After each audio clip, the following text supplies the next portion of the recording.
मेरे पैर के नीचे एक सफेद प्रकाश बिंदु दिखाई दिया। शुद्ध सफेद सोल पावर पागलों की तरह जमा होने लगी। 1 मीटर प्रकाश का गोला 1 सेकंड में 1 मीटर व्यास का हो गया। सफेद रोशनी इतनी चमकदार थी कि पूरे सिर के ऊपर का आसमान जगमगा उठा। 2 मीटर, 3 मीटर, 5 मीटर, 6 मीटर प्रकाश का गोला गूलोंग के सिर की चौड़ाई से भी बड़ा हो गया। उसके आसपास की स्पेस मुड़ने लगी। नंगी आंखों से दिखने वाली सिलवटें गोले के किनारे पर चमक रही थी।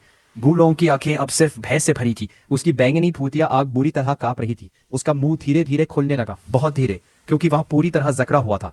अपना मुंह खोलने के लिए भी उसे उस शक्ति का विरोध करना पड़ रहा था। वह दहाड़ना चाहता था, सोल स्किल छोड़ना चाहता था, बचाव करना चाहता था, लेकिन उसका मुंह सिर्फ 1/3 ही खुल पाया। 12 मीटर, 15 मीटर प्रकाश का विशाल गोला पूरे ड्रैगन के सिर को ढक चुका था। फिर वह और बड़ा हो गया। ड्रैगन की गर्दन, उसका सींग और उसके शरीर का आधा हिस्सा सफेद रोशनी में समा गया।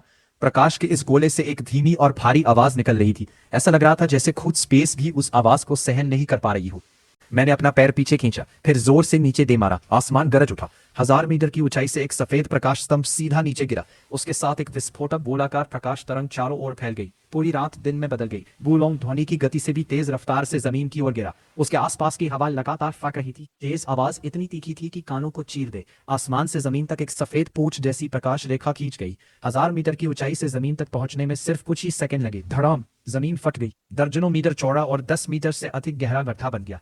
गड्ढे के तल की मिट्टी तेज गर्मी से जलकर काली पड़ गई। धूल का विशाल गुबार उठकर आधे चांद को ढक गया। दूर सोतो सिटी के गश्ती सैनिक बीच झटके से जमीन पर गिर पड़े। मैं गड्ढे के किनारे पर उतरा। मेरा नीला काला चौगार रात की हवा में धीरे धीरे हिल रहा था। उसका एक पंख टूट चुका था। उसकी ड्रैगन पूंछ शरीर के नीचे टेढ़ी पड़ी थी। कुछ सेकंड तक पूरी शांति रही। फिर ड्रैगन का पंजा मिट्टी में घुसा और 2 बार जमीन को रेती। वह उठ नहीं सका। उसके बाद उसने फिर 2 बार कोशिश की, फिर भी नहीं उठा। तीसरी बार उसने अपने अगले पैरों के सहारे खुद को गड्ढे की दीवार से टिकाया। उसका शरीर लड़खड़ा रहा था। उसने बचे हुए एकमात्र पंख को फैलाकर संतुलन बनाया। ड्रैगन का पंजा मिट्टी से बाहर निकला। उसका पूरा चेहरा दरारों से भरा हुआ था। उसका बायां ड्रैगन पैर आधा टूट चुका था, लेकिन उसकी आंखों में बैंगनी भूतिया आग अभी भी जल रही थी। वह गड्ढे के किनारे खड़े मुझे घूर रहा था। मैंने नीचे उस घायल गूलोंग को देखा जो अभी भी मुझे घूर रहा था। मेरे होठ हल्के से ऊपर उठे। वाकई गूदोलू कहलाने लायक हो। मेरी आवाज हल्की थी और गड्ढे के नीचे तक पहुंच गई। हाँ, मजाक कर रहा हूँ। कहना चाहिए इतना होने के बाद भी खड़े हो सकते हो। उसकी आंखों की बैंगनी आग एक बार चमकी। मैंने अपना सिर हल्का सा तिरछा किया, तो फिर दोबारा। ये 2 शब्द नीचे गिरते ही गड्ढे में पड़े गूलोंग का पूरा शरीर कांप उठा। यह डर नहीं था, यह गुस्सा था। इतने वर्षों की साधना में उसने कभी ऐसी बेबसी महसूस नहीं की थी। उसकी हड्डियों की गहराई से गुस्सा और अपमान उभर रहा था। 95 स्तर का सुपर डोलू, 7 ट्रेजर ग्ले स्टाइल सेक्ट का रक्षक, वरिष्ठ बुजुर्ग, बाहर कुख्यात गूडोलू। उसे किसी ने सिर से दबाकर 1000 मीटर की ऊंचाई से जमीन में पटक दिया था। गड्ढे से एक ड्रैगन की दहाड़ फट पड़ी। उसमें गुस्सा था, अपमान था और एक पुराने सुपर डोलू की अड़िग जिद थी। उसका नोवा सोल स्किल, प्राचीन दिव्य ड्रैगन का वास्तविक रूप। रेंगती रोशनी उसकी हर दरार से बाहर फूट रही थी। टूटी हुई हड्डियों की कवच तेजी से दोबारा बन रही थी। टूटे हुए सींग की जगह नई हड्डी उग गई। टूटा पंख सोल पावर के जोरदार उफान में जबरदस्ती फैल गया। गूलोंग ने गंधे की दीवार पर जोर से पैर मारा। दर्जनों मीटर लंबा उसका शरीर गंधे से बाहर उछल गया। ड्रैगन का सिर उठा। बैंगनी भूतिया आग अपनी चरम सीमा तक जल रही थी। वह सीधे गड्ढे के किनारे खड़े उस नीले काले शरीर की ओर झपटा और उसके बाद लड़ाई 10 सेकंड में पूरी तरह खत्म हो गई। कुछ ही मिनट बाद गूलोंग अपने आधे टूटे शरीर को घसीटते हुए लगड़ाते हुए सोतो सिटी से गायब हो गया।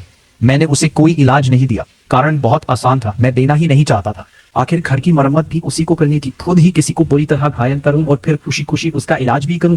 क्या मैं पागल हूं? वैसे भी टाइटल डोलू काफी मजबूत होते हैं। मैंने हाथ रोक रखा था। वहां थोड़े समय में नहीं मरेगा। कुछ महीनों तक आराम कर ले या 7 ट्रेजर ग्ले स्टाइल पैलेस जाकर किसी उपचार प्रकार के सोल मास्टर से इलाज करवा ले। इसके बाद मैंने आज रात श्रेक में जो कुछ भी हुआ था वह सब शुरू से अंत तक बता दिया। मेरी प्यारी शिष्या का पीछा किए जाने से लेकर मेरे द्वारा ली यूसोंग और झाओ वूजी को पीटने तक और फिर दाई मोबाई को एक थप्पड़ मारने तक। वो यह सब सुनने के बाद उसका चेहरा पहले गुस्से से भर गया, फिर गंभीर हो गया। अंत में वह एक जटिल अभिव्यक्ति में बदल गया जिसे शब्दों में बयान करना मुश्किल था। उसने मुझे काफी देर तक देखा। उसके होठ कई बार हिले। आखिरकार वह बिना कुछ कहे रातों रात मेहमान को लेने दौड़ पड़ा। मैंने उसे जाते हुए देखा और मन ही मन खुद को एक बड़ा सा अंगूठा दिखाया। आलस करने में कामयाब रहा। कमरे में लौटकर मैंने दोनों हाथ सिर के पीछे रखे और कुछ ही सेकंड में सो गया। दूसरी तरफ जाओ वूजी के हाथों बेहोश हुआ ऑस्कर जाग गया। उसने अकेडमी के 2 और टीचर्स शाओशिंग और लू चीबिंग को बुलाया। दोनों टीचर्स के मैदान पर पहुंचने तक वहां का माहौल काफी शांत हो चुका था। जाओ वूजी जमीन पर एक किनारे पड़े थे, बिल्कुल किसी किनारे पर फंसी विशाल वहल जैसे। ली यूसोंग 15 मीटर दूर गर्दे के किनारे फैले पड़े थे। उनके सफेद बाल मिट्टी से चिपक गए थे और उनकी आंखें खाली थी, मानो उनकी आत्मा निकल गई हो। दाएं मुंह के दोनों गाल एक दूसरे से चिपक गए थे। चेहरे पर पट्टियां बंधी थी और दाहिनी तरफ एक उबला हुआ अंडा जैसा पड़ा सूजन का गोला बना था। शाओशिंग और लू चीबिंग को लगा कि किसी बड़े दुश्मन ने हमला कर दिया है। टैंग सैन खड़ा हुआ और उसने पूरी घटना शुरू से बतानी शुरू की। उसकी आवाज़ स्थिर थी, न तेज न धीमी। हर शब्द बिल्कुल सटीक था, जैसे कोई आधिकारिक रिपोर्ट पढ़ रहा हो। शाओ वू, जू जू किंग और बाकी लोग बीच बीच में कुछ बातें जोड़ते रहे। नेंग रोंगरोंग अपनी बाहें मोड़कर एक तरफ खड़ी थी। उसने मैदान के बाहर पेड़ों की तरफ देखा और चुप रही। वह घटना की मुख्य पक्षकार थी, इसीलिए उसने जानबूझकर खुद को अलग रखा। सब कुछ सुनने के बाद शाओशिंग ने सबसे पहले घायलों को नहीं देखा। उसने पहला सवाल किया, टीचर जाओ और टीचर ली को सच में उस व्यक्ति ने एक पैर और एक थप्पड़ से इस हालत में पहुंचाया? उसने हल्का सा सिर झुकाया और शाओ वू तथा जू जू किंग को लेकर डॉर्मेट्री की ओर लौट गई। निंग रोंगरोंग ने अपने सामान के डिब्बे के नीचे से एक रेशमी लकड़ी का डिब्बा निकाला। अंदर 7-8 चीनी मिट्टी की बोतलें और जेड के डिब्बे करीने से रखे थे। आखिरकार वह चेहरा धो सकती थी। उसने राहत की सांस ली। शाओ वू बिस्तर के किनारे बैठकर उसे बोतलें और डिब्बे मेज पर रखते हुए देखती रही। ये सब क्या है? 7 ट्रेजर ग्लेज स्टाइल सेक्ट के खास स्किन केयर प्रोडक्ट्स। ये ग्लेज क्लींस फेस ड्यू है जो black residue, high heaven silk worm और जेड स्प्रिंग वाटर से बनी है। इसमें ग्लेज स्टोन पाउडर और गैनोडर्मा फ्लावर जूस मिलाया गया है। और ये सबसे कीमती है, मून लाइट निंगजी 100 साल पुराने मून व्यूइंग ग्रास के फूल के केंद्र से बनाई गई फेस क्रीम। एक छोटी सी डिब्बी की कीमत 300 गोल्ड सोल कॉइन्स है। शाओ वू की आंखें और भी बड़ी हो गई। 300 गोल्ड सोल कॉइन्स, बस इतनी सी चीज के लिए इतनी छोटी सी मात्रा? पूरे सेक्ट में भी सिर्फ कुछ ही लोग इसका इस्तेमाल कर सकते हैं। चेहरा धोने और स्किन केयर के बाद लैंप की रोशनी में उसका चेहरा नरम और चमकदार दिखने लगा। तुम भी लगा कर देखो, इतनी महंगी चीज है, अगर मैंने इस्तेमाल की तो क्या बर्बाद नहीं हो जाएगी? किस बात कर रहा है? तुम्हारी त्वचा पहले से ही अच्छी है, इस्तेमाल करोगी तो असर और साफ दिखेगा। आंखें बंद करो। उसने शाओ वू को कुर्सी पर बैठाया और उसके चेहरे पर भी लगाने लगी। तुम्हें नहीं लगता आज उन दोनों टीचर्स का रवैया थोड़ा अजीब था? बिल्कुल भी गुस्सा नहीं हुए। वह इसलिए नहीं कि वे अच्छे लोग हैं, बल्कि इसीलिए क्योंकि वे तुम्हारे मास्टर की ताकत से डर गए। टीचर जाओ एक थप्पड़ में उड़ गया, टीचर ली एक पैर से उड़ा दिया गया। अगर किसी और के साथ ऐसा होता तो कोई भी पहले सोचता। वे तुम्हें परेशान नहीं करना चाहते, ऐसा नहीं है, वे बस हिम्मत नहीं कर रही। निंग रोंगरोंग के हाथ की गति धीमी हो गई। वह इसका खंडन नहीं कर सकी। कुछ देर तक दोनों चुप रही। फिर शाओ वू के चेहरे की मुस्कान धीरे धीरे गायब हो गई। वह अपनी स्कर्ट के किनारे को मरोड़ते हुए धीमी आवाज में बोली, रोंगरोंग, तुम्हारा वह मास्टर आखिर तुम्हें कैसे मिला? क्या वह भी 7 ट्रेजर ग्लेज स्टाइल सेक्ट का सदस्य है? नहीं, मैं जिस दिन सोतो सिटी में एकेडमी के लिए रजिस्ट्रेशन कराने आई थी, उसी दिन शहर में उनसे मिली थी। आखिर वह कितना शक्तिशाली है? निंग रोंगरोंग ने सामान का डिब्बा वापस बंद करते हुए सोचा। उसने खुद कहा था कि वह टाइटल्ड डोलू है, लेकिन उसकी उम्र सिर्फ 18 साल है। मैं हमेशा सोचती रही कि वह बस डींग मार रहा है। पूरे महाद्वीप के इतिहास में भी 18 साल की उम्र में टाइटल डोलू नहीं हुआ। लेकिन आज मैंने देखा कि उसने टीचर जाओ पर हमला करते समय 76 स्तर के सोल सेंट के मार्शल सोल 2 बॉडी को सिर्फ एक थप्पड़ से उड़ा दिया। उसने एक भी सोल रिंग नहीं छोड़ी। इसीलिए अब मुझे लगता है कि वह कम से कम सोल डोलू है। शायद सच में टाइटल डोलू हो। टाइटल डोलू, ये शब्द शाओ वू के दिमाग में किसी जलती हुई सुई की तरह छुप गए। उसकी सांस रुक गई। सारे दृश्य एक साथ उसके दिमाग में उमड़ पड़ी। जब वह सामने आया था, वह भयानक दबाव, 1 लाख साल पुराने सोल बीस्ट होने की स्वाभाविक प्रवृत्ति उसके अंदर पागलों की तरह चिल्ला रही थी, भागो। उस दिन जब वह उसके सामने आया और नीचे दिखकर बोला था हेलो, उसकी आंखों में जिज्ञासा और मनोरंजन था, जैसे कोई दिलचस्प शिकार देख रहा हो। टाइटल डोलू 1 लाख साल पुराने सोल बीस्ट का असली रूप पहचान सकता है। यह उसकी मां ने खुद उसे बताया। इसीलिए उसे पता था कि मेरे सामने आते ही वह समझ गया था। वह जानता था, लाख साल सॉफ्ट बोन रैबिट, चलता फिरता 1 लाख साल का सोल रिंग और पूरा 1 लाख साल का सोल बोन। लेकिन उसने कुछ नहीं किया, बस मुस्कुराकर कहा हेलो और फिर चला गया। उसने हमला क्यों नहीं किया? इस सवाल का जवाब उसके मन में आया। क्योंकि मैं निंग रोंगरोंग की शिष्य थी। उसका निंग रोंगरोंग से अच्छा संबंध था। आज मैदान में वही अकेला था जिसने निंग रोंगरोंग की मदद करने की कोशिश की थी, और अंत में मैंने जाकर उसे धन्यवाद की कहा था। शाओ वू का शरीर सिकुड़ने लगा। उसने अपने घुटनों को बाहों से पकड़ लिया और चेहरा पैरों के बीच छिपा लिया। उसका पूरा शरीर एक गेंद की तरह सिमट गया। कंधे कांप रहे थे, तेज सांस चल रही थी। निंग रोंगरोंग घबरा गई। वह उसके चारों तरफ चक्कर लगाने लगी, समझ नहीं आ रहा था क्या करे। फिर उसे समझ आया कि शाओ वू उसके मास्टर के बारे में बार बार इसीलिए पूछ रही थी क्योंकि वह डरी हुई है। निंग रोंगरोंग उसके पास बैठ गई। उसकी आवाज नरम हो गई। शाओ वू, मेरी बात सुनो। मेरा मास्टर देखने में डरावना और थोड़ा सनकी जरूर है, लेकिन वह बुरा इंसान नहीं है। वह बिना वजह किसी को चोट नहीं पहुंचाएगा। शाओ वू का कांपना थोड़ा कम हुआ। निंग रोंगरोंग ने दांत भींचकर एक और बात जोड़ दी, और वैसे भी मैं हूं ना, अगर वह सच में तुम्हारे साथ कुछ करना चाहेगा तो मैं चुप नहीं बैठूंगी। जैसे ही ये शब्द निकले, शाओ वू का कांपना रुक गया। 2-3 सेकंड तक खामोश रही। फिर उसने सिर उठाया। आंसुओं की लकीरें, लाल सूजी आंखें, पलकों पर कांपते आंसू। तुम सच में हो ना? निंग रोंगरोंग ने कहा। हाँ, मैं हूँ। शाओ वू ने उसे देखा। डर अभी भी था, पर उससे ज्यादा एक उम्मीद थी। डूबते इंसान भी था। रोंगरोंग, आपसे तुम मेरी सबसे अच्छी दोस्त हो, तुम्हें मेरी रक्षा करनी होगी। निंग रोंगरोंग को समझ आ गया कि यह डर सामान्य नहीं है, पर उसने सवाल नहीं किया। जो कह दिया वह पत्थर की लकीर था। ठीक है, लेकिन सिर्फ मेरे मास्टर की तरफ से। बाकी चीजों में मैं कुछ नहीं कर सकती। शाओ वू एक पल के लिए स्तब्ध रह गई। आंसू भरी आंखों और लाल नाक के बीच मुस्कुरा दी। मुझे सिर्फ तुम्हारे मास्टर की तरफ से अपनी जान चाहिए। निंग रोंगरोंग ने राहत की सांस ली, रुमाल निकाला और उसका चेहरा पोंछने लगे। इतना रोई हो, कल आंखें सूज जाएंगी, फिर लोगों के सामने कैसे जाओगे? दोनों लिख। निंग रोंगरोंग जल्दी ही सो गई, लेकिन शाओ वू आंखें खोलकर छत को देखती रही। वह करवटें बदलती रही, फिर चुपचाप की सामान की गांठ खोली, फिर बंद कर दी। बार बार यही करती रही। खिड़की के बाहर चांद आसमान में आगे बढ़ता गया। सुबह की हल्की सफेदी छाने लगी। तभी जाकर वह कंबल में दुपट गई। उसकी आंखें सूजी हुई थी, नीचे काले घेरे थे, वह पूरी रात नहीं सोई थी। उसे नहीं पता था कि मैंने उसके शरीर पर पहले ही सेंसिंग टैलिस्मैन लगा दिया था। एक सिरा उससे जुड़ा था, दूसरा मुझसे। अगर वह अकेडमी से बाहर निकलती तो मुझे तुरंत पता चल जाता। उस समय मैं उसे अच्छी तरह डरा देता। अगले दिन दोपहर काफी ऊपर चढ़ चुकी थी, तब मेरी नींद खुली।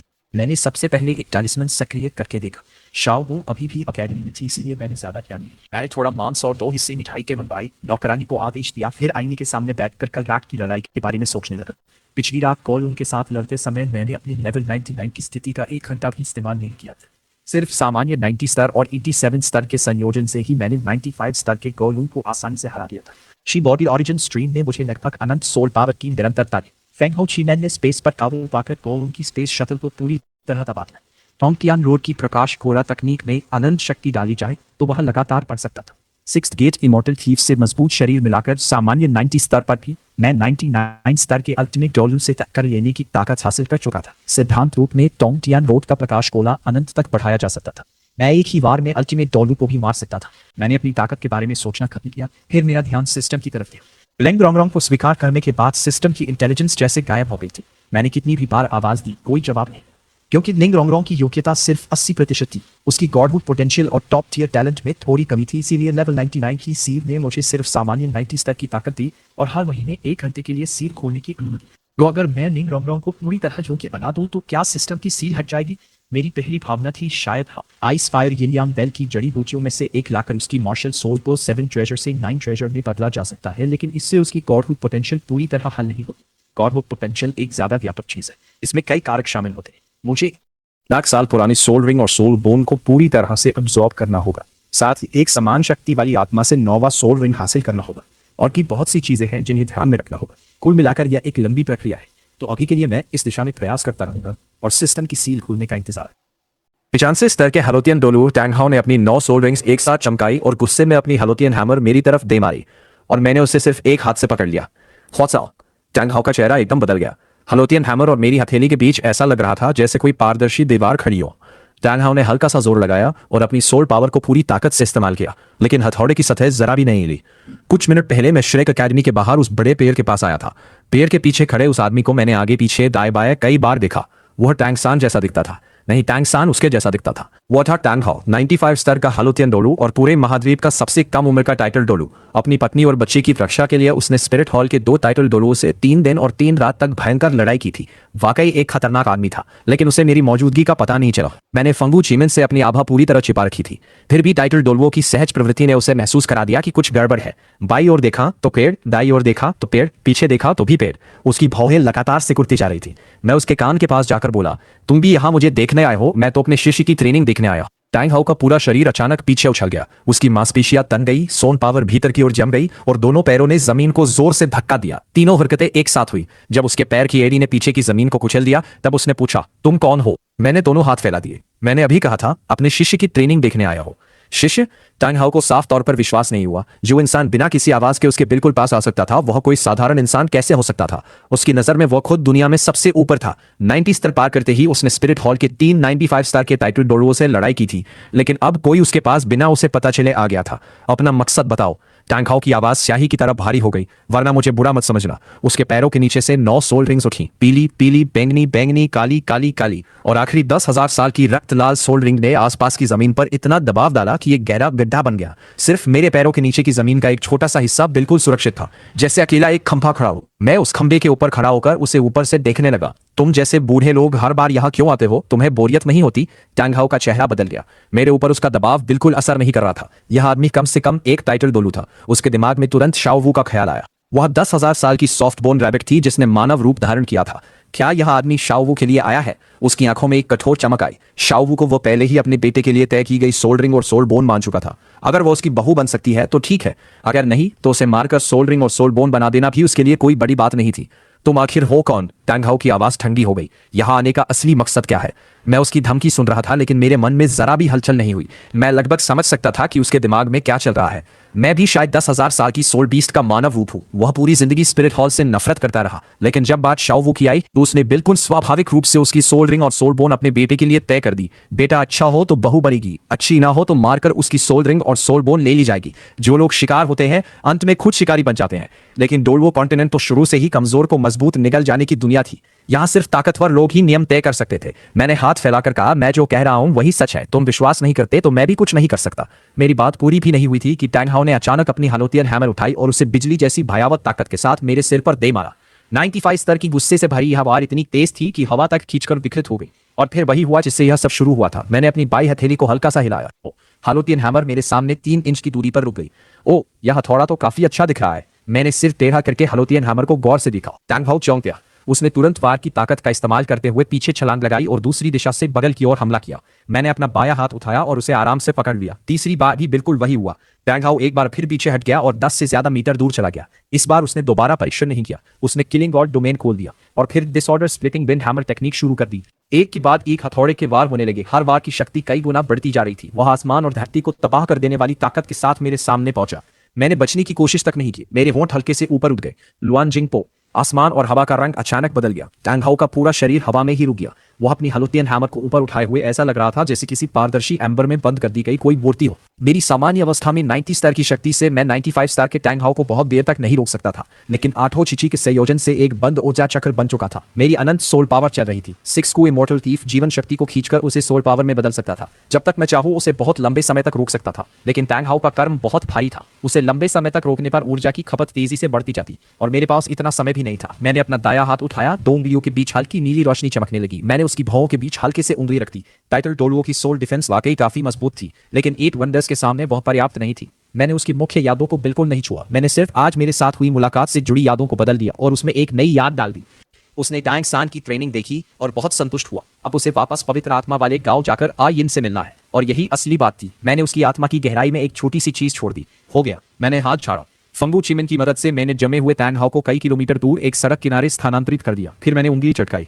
आसपास का स्पेस बैरियर टूट गया। ऐसा लगा जैसे कांच टूटकर बिखर गया हो। मेरा शरीर एक झटके में गायब हो गया। कई किलोमीटर दूर टैंग हाओ का पूरा शरीर कांप उठा। उसकी आंखों की चमक वापस सामान्य हो गई। वह सड़क के किनारे खड़ा था। उसकी यादें बिल्कुल सही थी। बस उसे थोड़ा थका हुआ महसूस हो रहा था। ऐसा लग रहा था जैसे वो कुछ भूल गया हो, लेकिन चाहे जितना सोचे उसे कोई कमी नहीं मिल रही थी।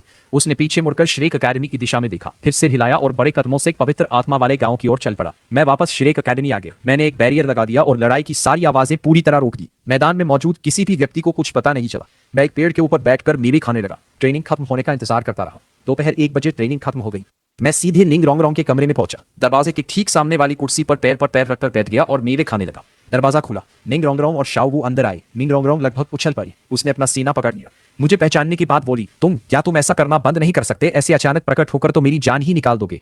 शाओ वू ने मुझे देखते ही जैसे पूरा शरीर जमा लिया। वह आदतन पीछे एक कदम हट गई। उसके चेहरे का रंग उड़ गया। उसने दरवाजे की चौखट पकड़ ली। उसकी उंगलियों के जोड़ सफेद पड़ गए। मैंने मेवा चबाते हुए कहा, मैं इतना आवाज निकाली। वह मेरी बात का जवाब देने ही वाली थी कि अचानक उसे मेरे शब्दों का दूसरा हिस्सा याद आ गया। मार्शल सोल अपग्रेड करना। ये 4 शब्द उसके दिमाग में धमाके की तरह गूंज उठे। वह एक ही कदम में मेरे सामने पहुंच गई। उसके दोनों गाल लाल हो गए। उसकी आंखें सितारों की तरह चमकने लगी। तुमने अभी क्या कहा? मुझे मार्शल सोल अपग्रेड कराने ले जाओगे? मैं मुस्कुरा दिया।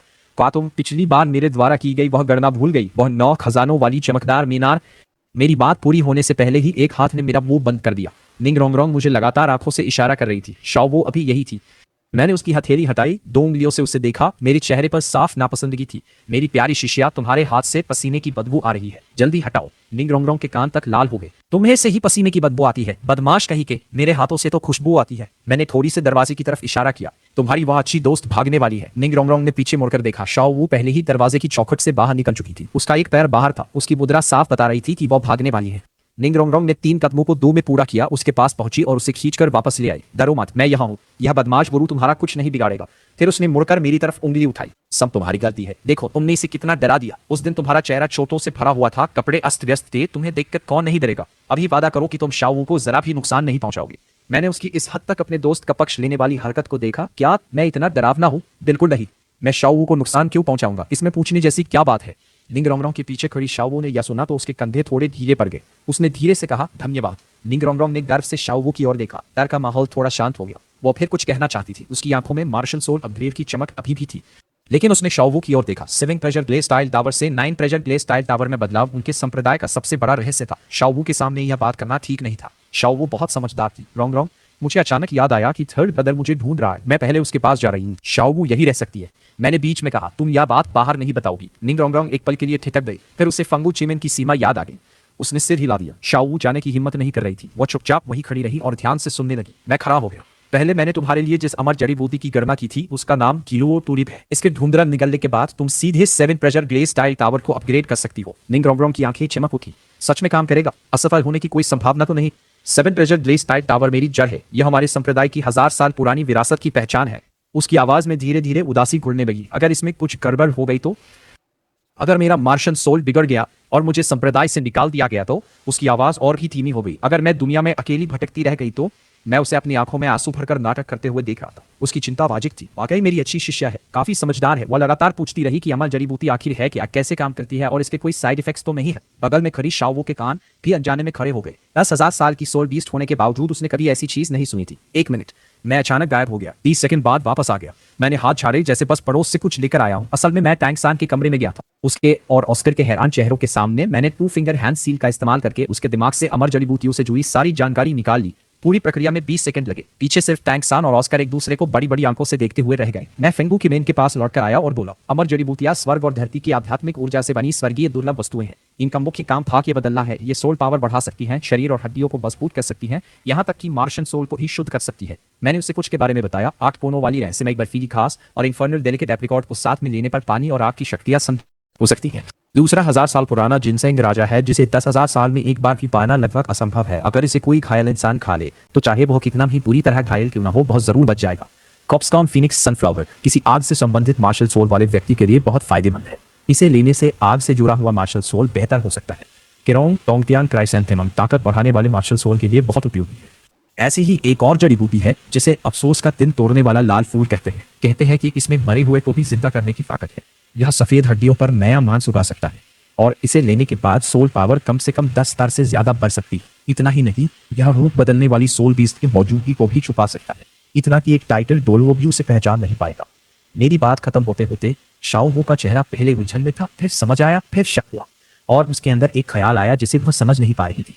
क्या यह सब जानबूझकर कहा जा रहा है? निंग रोंग रोंग ने पूछा, तो यह कुलो ट्यूलिप जिसके बारे में तुमने कहा था कि यह मेरे मार्शल सोल को बेहतर बना सकता है, उसका भी यही असर है क्या?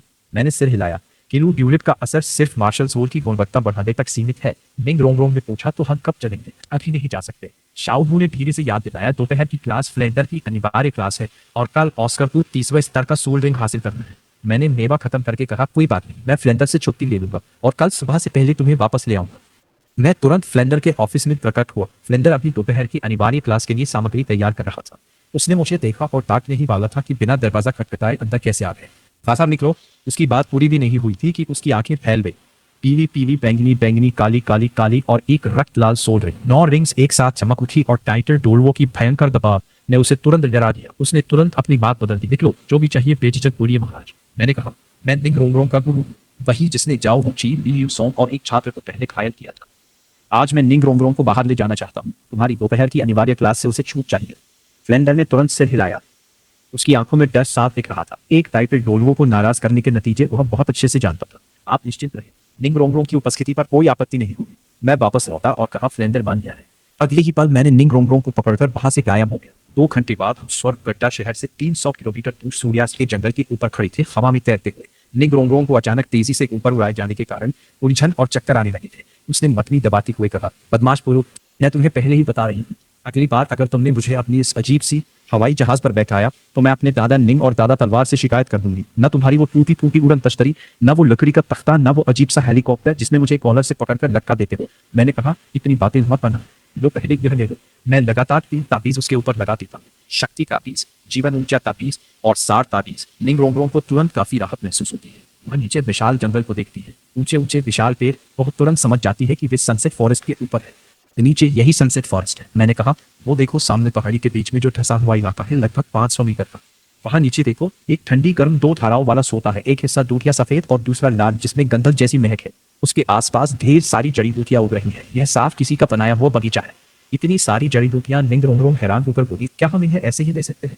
मैंने हंसते हुए सिर हिलाया। यह वो का इलाका है, यह उसका ठिकाना है, लेकिन कोई बात नहीं। किलू ट्यूलिप बस 3 कदम दूर है। ध्यान से फूल के बीच का हिस्सा चूसकर उसका सार निकालना, फिर आराम से इसे सोल पावर से अपने अंदर मिलाना। घबराना मत, इसमें कोई समस्या नहीं होगी, मैंने कहा। निंग चिंतित होकर बोली, लेकिन अगर वो वापस आ गया तो? तुम खुद फेंग हाउ क्यूमन से हिसाब लगा लो, मैंने कहा। मैंने पहले ही बताया था, वो पर कर्म का बोझ बहुत भारी है। मैं उसका सटीक हिसाब नहीं लगा सकता, लेकिन तुम अपने बारे में तो देख ही सकती हो। निंग रोंग ने फेंग हाउ क्यूमन चलाया और अपनी किस्मत खुद देखी। थोड़ी देर बाद उसने राहत की सांस ली। जाना। मैंने उसे किलू ट्यूलिप के सामने ले जाकर अभ्यास शुरू करवाया। किलू ट्यूलिप का प्रभाव बहुत सौम्य था और निंग रोंग के आत्मसात शुरू करने के बाद मैंने आसपास टहलते हुए बगीचे की जड़ी बूटियों को ध्यान से पहचाना। 1 घंटा बीत गया। निंग रोंग का शरीर अचानक हल्का सा कांपा। उसके हाथ में 7 ट्रेजर प्ले स्टाइल टावर प्रकट हुआ, लेकिन अब उसकी चमक 8वें और 9वें रन तक बढ़ गई थी। 9 रन की रोशनी पूरी घाटी में फैल गई। उसी समय लोगों को एक दूसरी साधना जगह पर ध्यान कर रहा था। उसने ऊर्जा में बदलाव महसूस किया। उसने सिर उठाकर दूर आसमान में चमकती 9 रन की रोशनी देखी। उसका चेहरा एकदम बदल गया। वह तुरंत वहां से गायब हुआ। अगले ही पल वह जड़ी बूटी के बगीचे में प्रकट हुआ। उसने एक जवान लड़की को हाथ में 9 मंजिला रंग बिरंगा टावर लिए और पास में एक युवक को देखा। किलू ट्यूलिप पहले ही मुरझा चुका था। वो की आंखों में लालच साफ चमक रहा था। उसने तेज आवाज में चिल्लाकर कहा, कहाँ से आए हो छोटे चूहे? मेरे इलाके में घुसने की हिम्मत कर। 9 सोल रिंग्स एक साथ प्रकट हुई। 2 पीली 2 बैंगनी 5 काली सोल रिंग्स की चमक पूरे मैदान में फैल गई और टाइटल दोनों का भयंकर दबाव पूरी घाटी में छा गया।